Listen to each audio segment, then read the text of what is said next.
கர்த்தருடைய பரிசுத்த நாமத்திற்கு மகிமை உண்டாவதாக.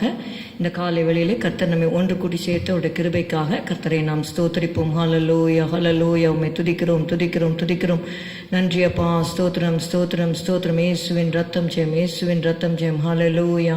ரத்தத்தால் எங்களை கழுவும், எங்களை பரிசுத்தப்படுத்தும் அப்பா. ஸ்தோத்திரம் ஸ்தோத்திரம் அப்பா. ஹல்லேலூயா.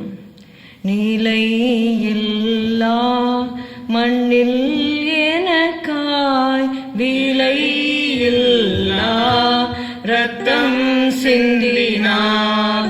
நிலையில்லா இம்மண்ணில் எனக்காய் விலையில்லா ரத்தம் சிந்தினார்.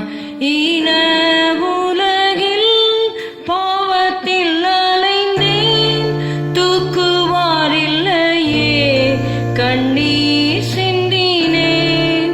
ஈன உலகில் பாவத்தில் அலைந்தேன், தூக்குவாரில்லையே கண்ணீர் சிந்தினேன். என்னை அழைத்தார், கண்ணீர் துடைத்தார், சந்தோஷம் தந்தார். நிலையில்லா இம்மண்ணில்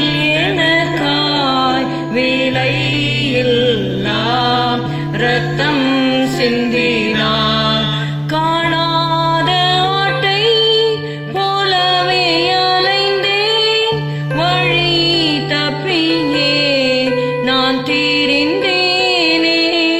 காணாத ஆட்டை போலவே அலைந்தேன், வழி தப்பியே நான் திரிந்தேன்.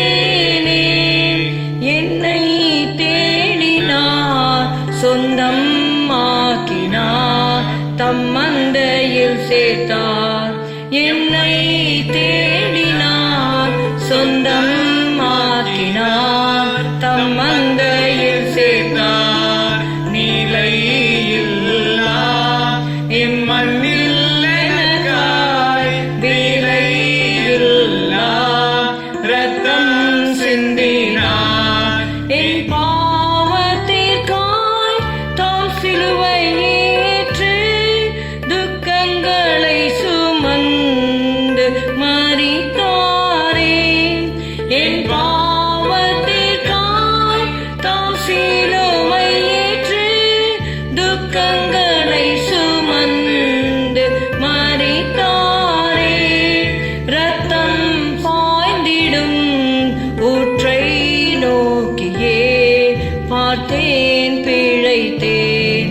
ரத்தம் பாய்ந்திடும் ஊற்றை நோக்கிவே பார்த்தேன், பிழைத்தேன். நிலையில்லா இம்மண்ணில் எனக்காய் விலையில்லா ரத்தம் சிந்தினார். என் பாவத்திற்காய் தாம் சிலுவை ஏற்று துக்கங்களை சுமந்து மரித்தாரே. ரத்தம் பாய்ந்திடும் ஊற்றை நோக்கியே பார்த்தேன், பிழைத்தேன். அந்த பாடுகள் கோரமாய் சகித்தார், பாவ நிவாரண பலியானார். என்னை நினைத்தார், தம்மை மறந்தார், ரத்தமும் சிந்தினார். என்னை நினைத்தார், தம்மை மறந்தார், ரத்தமும் சிந்தினார். நிலையில்லா இம்மண்ணில் எனக்காய் விலையில்லா ரத்தம் சிந்தினார். ஹல்லேலூயா. மல்கியா 4வது அதிகாரம் 6வது வசனத்திற்கு நம்முடைய வேதத்தை நாம் திருப்பிக் கொள்வோம். மல்கியா 4:6. நான் வந்து பூமியை சங்காரத்தால் அடிக்காதபடிக்கு அவன் பிதாக்களுடைய இருதயத்தை பிள்ளைகளிடத்திற்கும் பிள்ளைகளுடைய இருதயத்தை அவர்கள் பிதாக்களிடத்திற்கும் திருப்புவான். Let's read Malachi 4 and verse 6. And he shall turn the heart of the fathers to the children, and the heart of the children to their fathers, lest I come and smite the earth with a curse.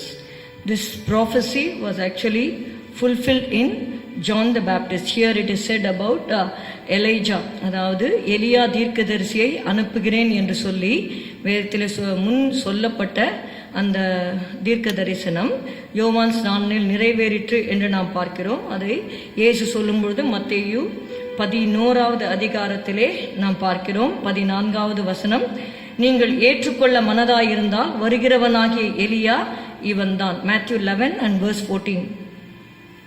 Matthew 11 verse 14. And if he will receive it, this is Elias which was for to come. Amen. மத்தேயு 17வது அதிகாரம் 10லிருந்து 13 வரை உள்ள வசனங்களை நாம் வாசிக்கும் பொழுது, அப்பொழுது அவருடைய சீஷர்கள் அவரை நோக்கி, அப்படியானால் எலியா முந்தி வர வேண்டும் என்று வேதபாரகர் சொல்லுகிறார்களே, அது எப்படி என்று கேட்டார்கள். இயேசு அவர்களுக்கு பிரதியுத்தரமாக, எலியா முந்தி வந்து எல்லாவற்றையும் சீர்படுத்துவது மெய்தான், ஆனாலும் எலியா வந்தாயிற்று என்று உங்களுக்கு சொல்லுகிறேன். அவனை அறியாமல் தங்கள் இஷ்டப்படி அவனுக்கு செய்தார்கள். இவ்விதமாய் மனுஷகுமாரனும் அவர்களால் பாடுபடுவார் என்றார். அவர் யோவான் ஸ்நானனை குறித்து தங்களுக்கு சொன்னார் என்று சீஷர்கள் அப்பொழுது அறிந்து கொண்டார்கள். Let's read Matthew chapter 17 verses 11 to 13. And Jesus answered and said unto them, Elias truly shall come first and restore all things. But I say unto you that Elias is come already, and they knew him not, but have done unto him whatsoever they listed. Likewise shall also the Son of Man suffer of them. Then the disciples understood that he spake unto them of John the Baptist. அந்த தீர்க்கதரிசனத்தை குறித்து நாம் வாசிக்கும் பொழுது இது மாத்திரமல்ல, பிற்காலங்களிலே இன்னும் நிறைவேற போகிற ஒரு காரியமும் இருக்கிறது. அது வெளிப்படுத்தின விசேஷம் 11வது அதிகாரத்திலே நீங்கள் வீட்டில் போய் வாசித்துக் கொள்ளுங்கள். 2 சாட்சிகளை குறித்து அதிலே பார்க்கிறோம். அதிலே ஒருவர் எலியாவாக இருக்கலாம் என்று அவர்கள் கருத்து தெரிவிக்கிறார்கள். Because Elijah did not taste death, he didn't die, he was taken up in the whirlwind. அதனால உலகத்திலே வந்து எல்லாரும் மரித்துதான் நாம் பரலோகத்திற்கு செல்ல வேண்டும் என்ற ஒரு காரியம் இருக்கிறபடினாலே அவர் வந்து மரிப்பார் என்று சொல்லி அங்கே எழுதப்பட்டிருக்கிறதை பார்க்கிறோம். And here it is written, fathers' hearts will be turned to the children and children's heart to the fathers அப்படின்னு எழுதியிருக்கு.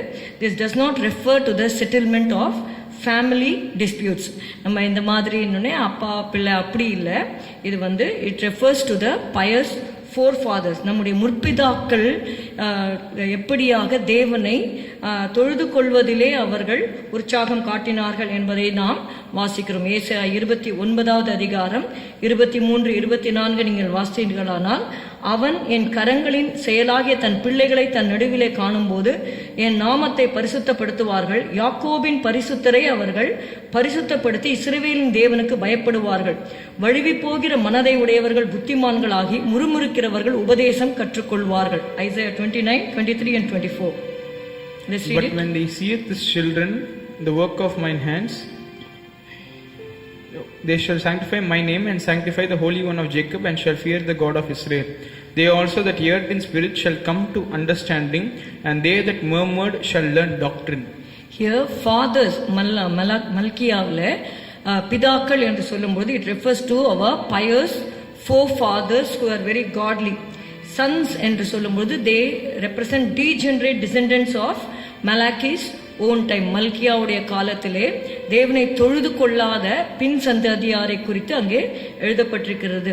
2 நாளாகமம் 19:4 நம்ம வாசிக்கிறோம். நம்முடைய முற்பிதாக்கள் எப்படி இருந்தார்கள் என்று பார்க்கும் பொழுது, யோசபாத் எருசலேமிலே வாசமாயிருந்து திரும்ப பெயர்செபா தொடங்கி எப்பிராயிம் மலை தேசம் மட்டுமுள்ள ஜனத்திற்குள்ளே பிரயாணமாய் போய் அவர்களை தங்கள் பிதாக்களுடைய தேவனாகி கர்த்தரிடத்திற்கு திரும்ப பண்ணினான் என்று சொல்லி பார்க்கிறோம். கர்த்தரிடத்திலே வருகிற சந்ததியார் பின் சந்ததியார் தேவனிடத்திற்கு திரும்ப வேண்டும் என்பதின் நோக்கத்திலே அந்த வசனம் எழுதப்பட்டிருக்கிறது என்று பார்க்கிறோம்.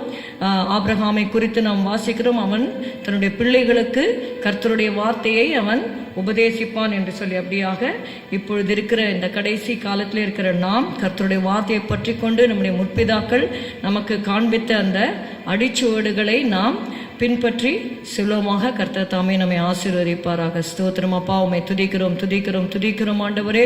இயேசுவே ஸ்தோத்திரம் ஸ்தோத்திரம் ஸ்தோத்திரம் அப்பா. ஆண்டவரே, நாங்கள் உத்தமமாய் உம்மை பின்பற்ற எங்களுக்கு உதவி செய்வீராக.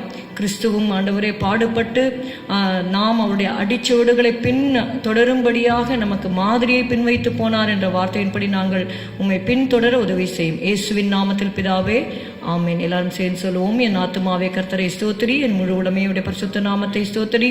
என் ஆத்துமாவே கர்த்தரை ஸ்தோத்திரி, கர்த்தர் செய்த சகல உபகாரங்களையும் மறவாதே. Good morning. Have a good day. God bless you.